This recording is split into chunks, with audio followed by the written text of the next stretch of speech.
one of the most notorious sex predators ever in the United States of America.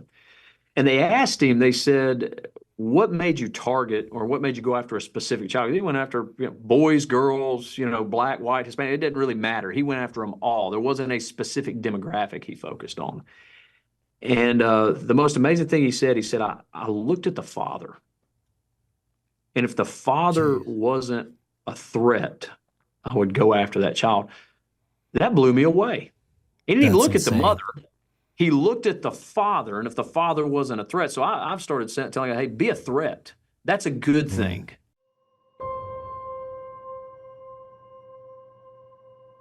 All right, guys, this segment of Dangerous Questions is also brought to you by MTNTOUGH. MTNTOUGH Plus is the fitness app that's trusted by the dedicated. Who's the dedicated? You guys watching this show. We care about our ability to become assets and to be able to handle these situations, these scenarios. We're asking these questions for a reason. This is a fitness app that gives you no excuses and sets a level of fitness mindset that you guys can take with you everywhere. MTNTOUGH is an all-access subscription platform. It gives you access to everything that they have available. World-class home fitness programs, mental training, self-improvement, prehab, rehab, everything that you guys need to set a solid foundation of fitness for your life. Again, fitness is really important to me, and I highly recommend this fitness app.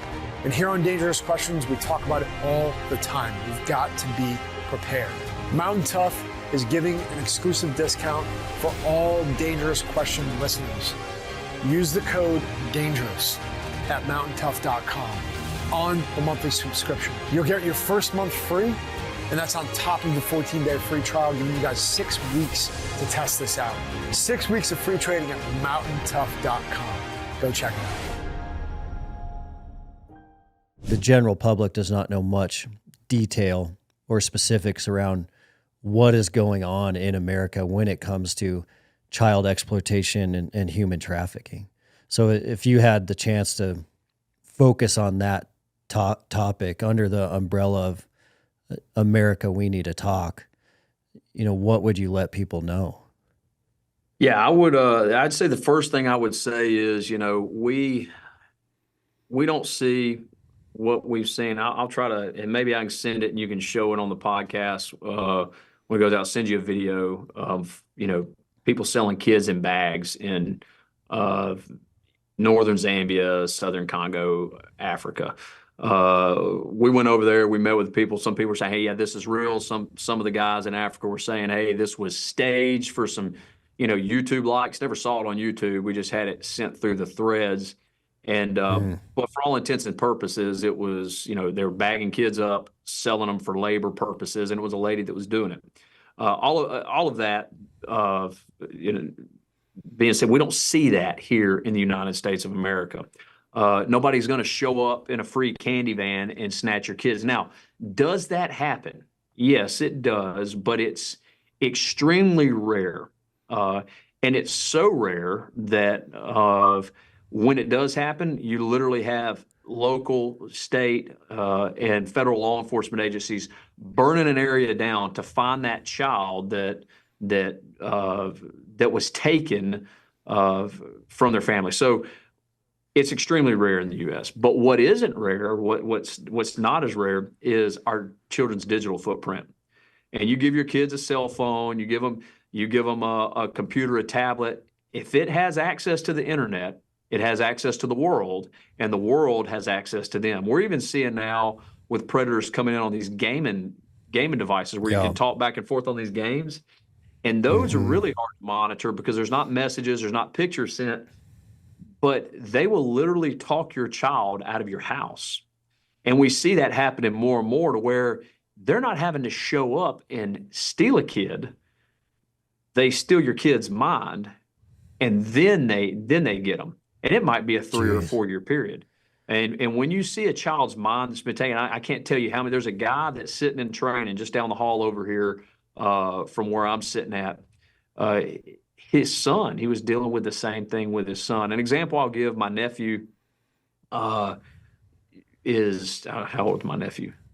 13. He might be 14 now. He's 13 at the time.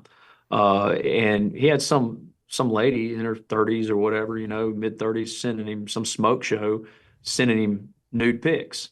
On his phone that Insane. he had, that I was telling my sister, telling my dad, I telling everybody, hey, look, telling my brother-in-law, hey, he don't need that phone. But they say he's got to have a phone. Well, she's sending him these nude pics. You think he's telling anybody? Heck no, Mm. he ain't, right? And anybody on here listening is like, oh, well, he ought to say something. You obviously don't know a 13-year-old boy, because I can tell you Jared Hudson, who's a born-again believer in the person of Jesus Christ, saved by grace. I can tell you right now, as a kid, even a kid that followed the Lord, if I'm getting those things, I'm Hmm. probably hiding them. I mean, it's an attack on my mind.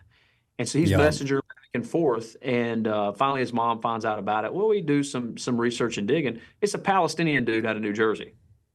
The guy down No the hall way. that I was talking about. That's he's with the FBI.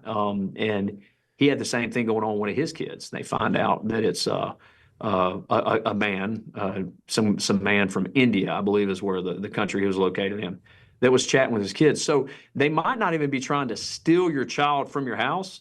They might be trying to steal their digital footprint, because that's so valuable now, right? Especially to the Hmm. technology world that we live in. And they'll also get credit card information. They'll get bank account information. They'll get your Cash App, or your what's the other one that my wife uses? Venmo. My wife's Mm. always like, "Oh, I got to send Venmo." I'm like, golly, if I don't even know how much is going in and out of Venmo, but I have no doubt I'm Yeah. losing money on this. Yeah. So, Yeah. but they get all of this information, and that's how they hack your life. And before you know it, they take a kid, because kids are dumb. We're all dumb, but I mean, kids are really dumb.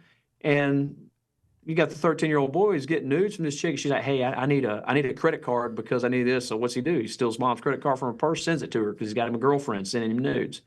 And because Jeez. kids do those things. So that's something that we see pretty common. And if it's hey, we need to have a talk, or we need to wake up, just realize when you give your kid a device, when you give your kid a device that attaches to the internet or cell service, 5G, whatever it is, you give the world access to your kid, and you give your kid access to the world. They don't have to show up in a free candy van to steal it. They don't have to live on your street.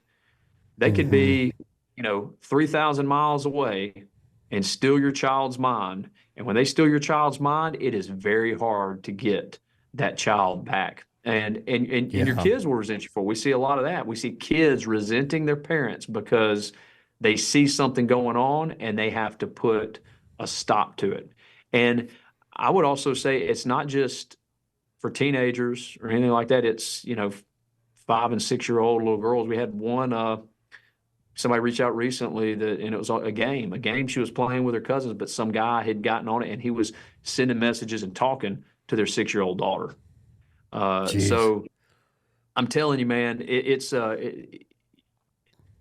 that is the most dangerous thing that is at our fingertips right now. And if you want to have a real conversation, a lot of people get mad at me when I say it, but you better monitor, and I mean monitor really well. You better monitor your kids' internet, cell phone, laptop, iPad, all of the things that our kids have. You better monitor it, because people are going after it. Hey, and in marriages, again, in your Hmm. marriage, would you want your wife hiding messages or being messaged by some dude that you didn't know about?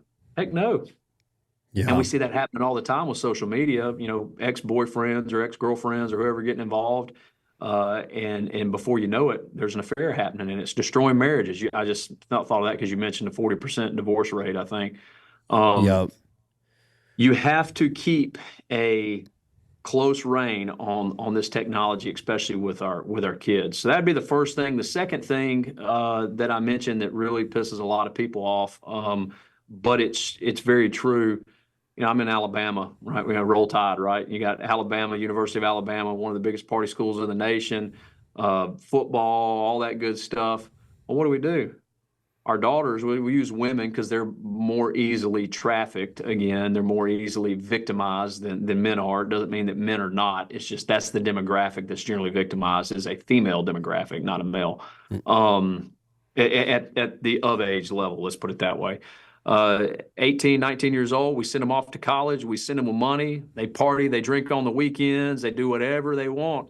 And you got all these stupid Me Too movements and everything. But the fact of the matter is we allowed our daughters to go down and get drunk and make dumb decisions that people make when they're drunk. And then all of a sudden, we want to pitch a fit because something bad happened. She got pregnant. She got raped. Oh, let's make abortion okay because this lady made a bad decision, you know. And without getting into all the politics of it, if you get to the root of the problem is we're giving responsibility to those who should not have responsibility. Our kids should not have the responsibility of having to decipher good or bad on technology.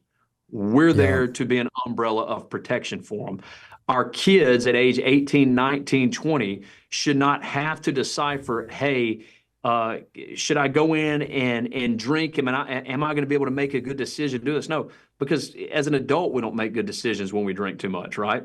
And now you're sending that kid and giving that child responsibility to do it. And what's going to happen? Well, now we're going to have an unwanted pregnancy. Now we're going to have a possible rape. Now we're going to ruin multiple people's lives. Now my daughter might be taken. And so in the world that we live in, so when you look at it, it's really our responsibility as adults. It's our responsibility as parents. But we don't want to take that responsibility. We want to pass it off on everybody else as opposed to saying, what have I done for my kids? So when people say, hey, what do I look for in human trafficking? There's a lot of things you can look for, but are you monitoring your kids? Are you monitoring your kids' usage of media devices? Are you monitoring your kids if they're of age, that they're out on their own a little bit, making sure they're not out drinking too much or even at all and making dumb decisions, making sure that drugs are not involved? Or are you enabling that by giving them money and letting them continue to do these things until they completely destroy their lives? And so, sorry to go off on the tangent on that, but generally speaking, that's great. What we see here in the United States of America stems from those things that I just mentioned. Digital footprint, and then when they're of age, digital footprint still becomes a problem, but alcohol and drugs. Those things that we're not monitoring as parents have created more issues for us, I believe, over the past 30 years than probably we've seen in at least the lifetime of the United States of America.